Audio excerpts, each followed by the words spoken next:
you this problem and it says find the product, or in other words, multiply. Tell me what you would have done. X times X, so 1x times X plus 1x times 4 plus 3 times X plus 3 times 4. Okay? X times X would have given you S squared. Keep going.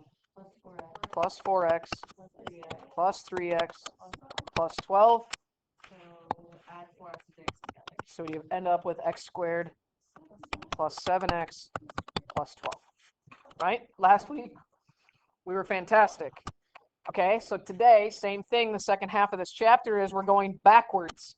So today, I'm going to give you the trinomial, and I want to know what two binomials originally got you there. I'm going to tell you, there's a pattern. And this is not difficult if you don't skip out on showing your work. I'm going to be particular today.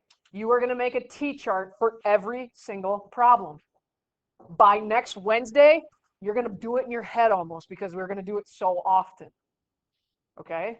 So if we look at this, x squared really came from the first two terms being multiplied together, yes?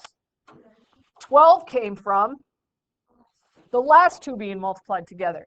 And this 7 is made up from 3 times 4 gave me 12, but when they were added together, 3 plus 4 gave me 7. So in your binomials, well, every time we do one of these, you have to ask yourself, okay, I need two numbers that multiply to give me that last one, but when I add them together, I get my middle term. Okay? On this one. Oh, look at you, just knowing the answers already. Okay, at first I thought you were giving me the answer, but I'm like, nope, it's 3 and 4, but that's fine. Okay, so in this case, we have a trinomial, and we're going to make two binomials. My final answer is going to be two binomials, two terms in each. So right away, what two things multiplied together give me x squared? X and, okay, so we're going to put x and x there. Here's where we're going to make a T-chart, and this is what I mean by a T-chart. Okay? You are going to multiply to get your third term, which is a 20. And you're going to add to get your middle term, which is 9. Don't worry about the variable. The variable comes from when you multiply with the x that you've already put in your binomials. Miss Hoff's going to be that teacher today. You have to write down every single set of factors. Okay? Start with 1. Go through every single number and it's easier, okay? So 1 times 20, 2 times 10, 3 times, okay, so we don't need 3. 4 times 5.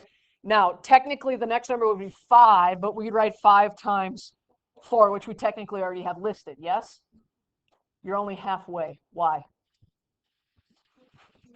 Negatives. Technically, -1 times -20 is also positive 20. And -2 times -10. And -4 times -5. Now on the other side of our T-chart, so here's our options basically. Here's your multiple choice. And now we're going to narrow it down because we're going to actually add these together. Because when I add them, I need to get 9. 1 plus 20 is 21. 2 plus 10 is 12. 4 plus 5 is 9. Now, I'm okay if you stop once you get the answer you're looking for. So I always circle this then. Now, the two numbers I just wrote down are going to go in my binomial. Are they positive or negative? So it's x plus 4 and x plus 5. That is your final answer. Okay. All right. Try the next one on your own. Make a T-chart to multiply to get the third term and add to get the second term.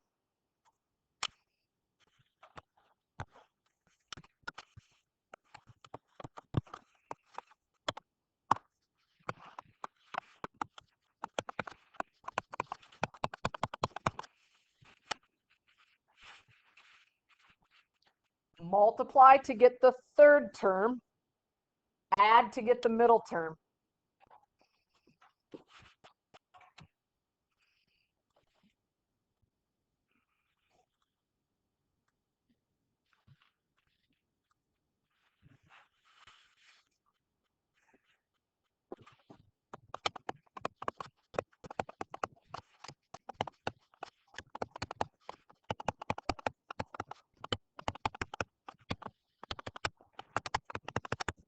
So I got 1 and 24, 2 and 12, 3 and 8, 4 and 6.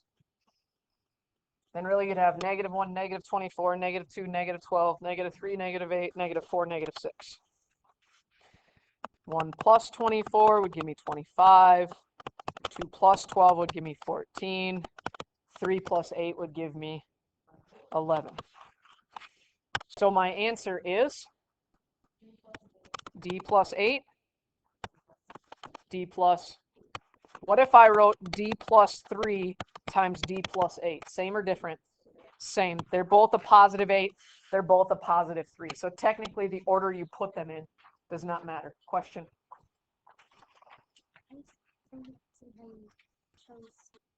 Because we just keep going until we get the one that adds together to be 11. Nothing else, if we keep going, will get us to 11. Yep. Okay, so really you're thinking like, let us go. Like, why do I have 4 pages of notes here, right? Well, we do have some curveballs. What's different about this one? It's a negative, and that's going to throw us a huge curveball. So in our T-chart, we're going to multiply to get to -15, and we're going to add to get to 2. Now let's think this through. On the last ones, we were multiplying to get to a positive number, so we knew it had to be a positive and a positive, or technically a negative and a negative. In this one, if I'm multiplying to get to a negative number, 1 negative, 1 positive, right? Okay, let's start with the first number being positive. So 1 times -15. 2 doesn't. 3 times -5. Does 4 go in there? No. But what else do I have to write down? Yeah, it could be -1 times +15. It could be -3 times +5. Because only one of them has to be negative. So then we go and add. You got to be careful here. 1 plus -15 is -14. 3 plus -5 is -2. -1 plus 15 is 14. -3 plus 5 is 2. I don't know if you guys heard our conversation, but like, Maya asked me, how did you know that that was the answer? You're looking, it has to make both sides of your T-chart true. They have to multiply to give you -15 and then add together to give you what you need. So you got to be careful here. Your final answer would be, what's a different answer you could write and still be correct? X plus 5 and X minus 3. Oops, not minus a -3. Or a 5. 3rd time's a charm. Okay, so technically either one of those. Jackson? Why is it take out, so like why do we take out that X? Where does that X go? Okay. How does this end up getting an X on it? Somebody help him out? Chloe? When they say when you go X times 5, so like -3 times X. Like when you, yep, when you multiply these, Yeah. when you go back together, they're going to end up having an X with them. So we don't have to worry about the variable. Yep. Because if you went to go multiply this back out, that'll end up with that X. Just like in the beginning, our very first step when we multiplied here, that ends up with it. Good question. Okay, annoying though, I don't know about you guys, they have to write all these positive ones, all these negative ones, and then both sets here, right? So let's try to come up with some shortcuts. Okay? Let's take this one. Y squared plus 13y minus 48. I'm going to multiply to get to negative 48. That by itself tells me what about my two numbers? One positive and one negative. Then I'm adding to get to 13. What does that tell me? What's about positive? The bigger number has to be positive. That's the only way when you add two numbers together that are opposite signs, the answer is always the sign of the larger one. So the bigger number is positive. Now to show you why, go up here. We needed a positive 2, right? Look at what our answer was. The bigger number was positive. Now, if you needed a negative in that middle one, which we haven't done yet, the bigger number would be negative. This helps you not have to write down so many options. Okay, so I know I need to write down two numbers. One's going to be positive, one's going to be negative, but the bigger number is going to be positive. So what's my first factor? Negative 1 times 48. Negative 2 times 24.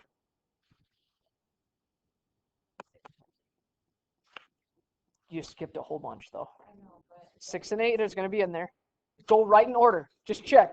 Negative 3 and 16. Negative 4 and 12. Does 5 go in there? Does 6 go in there? Negative 6 and does 7 go in there?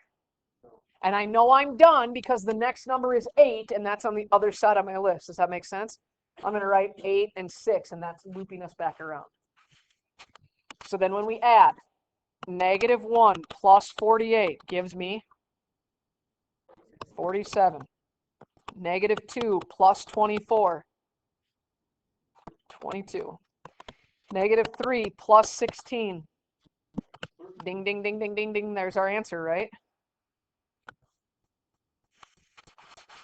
So what are my two binomials? Give me the whole binomial, though. Y minus 3 and y plus 16. Y minus 3 and y plus 16. Questions so far? Okay. There's one thing they're going to, it's not really a curveball, it's going to be the same situation. They're again going to ask us to solve. And in order to solve, just like yesterday, the very first thing we have to do is get it equal to 0. Then we'll factor and slash it where they're multiplied. Okay, so same process as yesterday. First step needs to be equal to 0. When the directions say solve, I have to get it equal to 0. First thing I should do.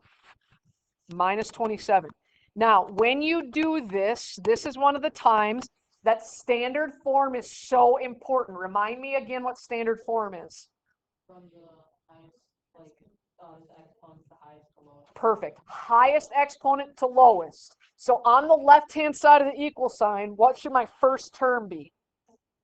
X squared, then 6x, then very good. If you don't have them in that order, when you go to set up your t-chart, it's not going to work. Okay, it's set equal to 0. I have a trinomial over here. In my t-chart, I'm going to multiply to get to negative 27. What does that tell me? Very good. Opposite signs, one of each. And I'm going to add to get to 6. What's that tell you? The big number is positive. Find your factors.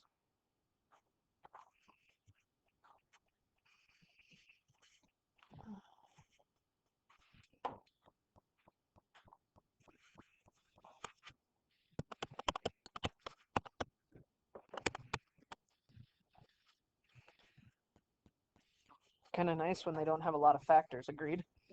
I mean, negative 27, you only have negative 1 and 27, and negative 3 and 9.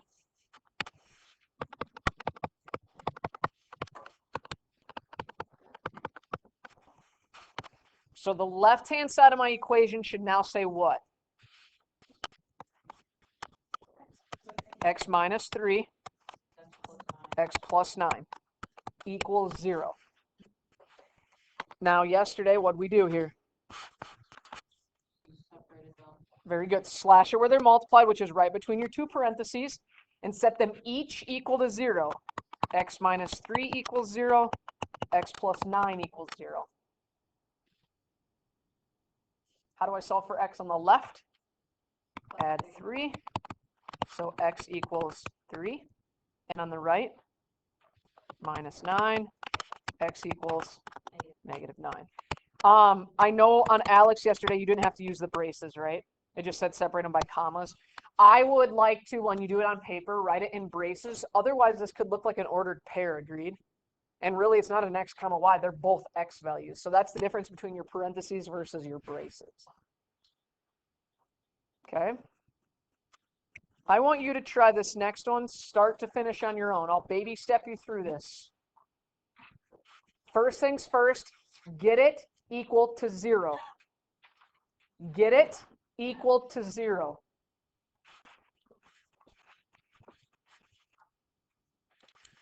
Then set up your T-chart.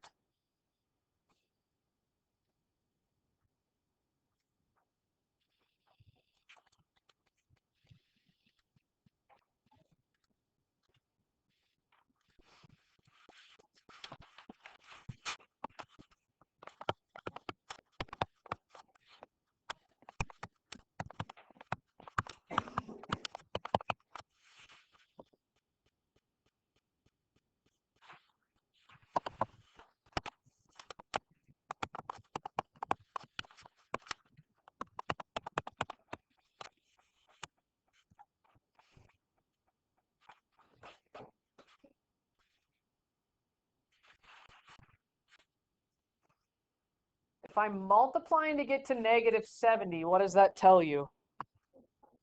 Very good. Opposite signs, one of each. But I'm adding now to get to negative 3. What's that tell you? Very good. Big number is negative. So make sure when you write down your factors, your bigger factor is negative.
So I got 7 and negative 10. Do you agree with me on that? Okay, so I have z plus 7 and z minus 10. Then I split them. Z plus 7 equals 0. Z minus 10 equals 0. Subtract 7, so z could equal negative 7. Add 10. Z could equal positive 10.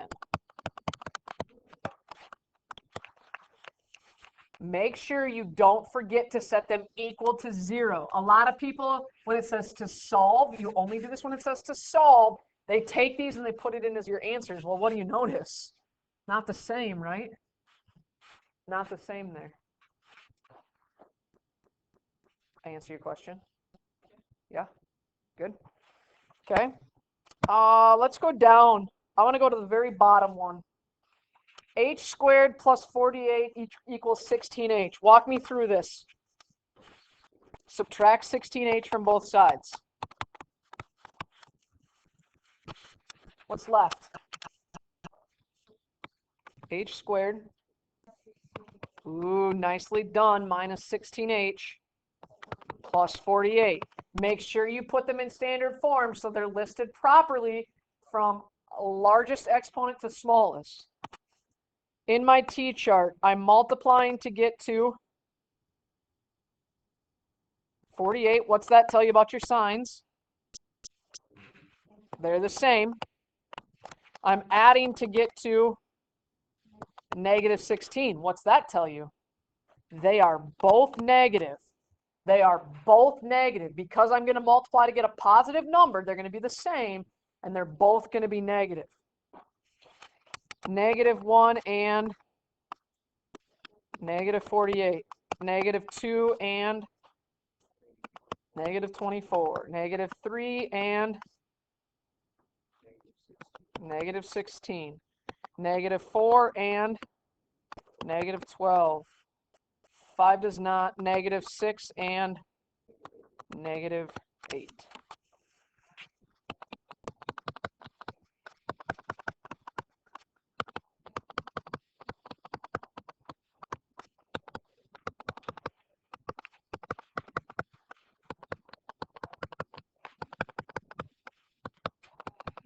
Which set's your winner? Careful. 4 and 12, right? Negative 4 and negative 12. So your two binomials would say h minus 4 and h minus 12. Then my next step, slash them, split them up. H minus 4 equals 0. H minus 12 equals 0. To solve for h, I should add 4. So h could equal 4. Or add 12. H could equal 12. So 4 and 12. Meg, question? Always just change the size. So today, remember we're on the basic level of this. Yes, that's what it appears. It just flops the sign. Okay. But what I'm going to warn you is don't skip this step because by Wednesday of next week, it's not that Okay. simple. Yep. Just we're building the foundation piece and we're going to expand on that. But Yeah, yes, same thing on technically, Monday. we're going to do a second day of this. It amplifies a little bit. And then we'll keep going from there. There's really only 8.6 and 8.7 left in this chapter that we're going to cover, but we amplify it a little bit each day. Okay? Now, the biggest thing with this is people don't want to show their work, and it drives Miss Hoff nuts. And historically, when I say it's a book assignment, I say you can use notebook paper, and you can. But I do not want you to microscopically write notebook paper because the chances of you losing a negative sign in there is really high. So if it's going to help you to space it out, I can get the grid paper out for you, and you're more than welcome to use that. If you want to use lined paper, that's fantastic, but it's okay if you use more than one piece of paper for your assignment, right? Okay, so write this down. Your homework is 8-6. I'll figure out the page number here in a second. 12 through 19, 24 through 29, and 33 through 36. Your page number is 507. Page 507. If you want to make sure you know how to log into your computer to find the book, so when you're at home you know how to do this, that's totally fine. I don't want you to not have that available to you. Page 507, 12 through 19, 24 through 29, 33 through 36.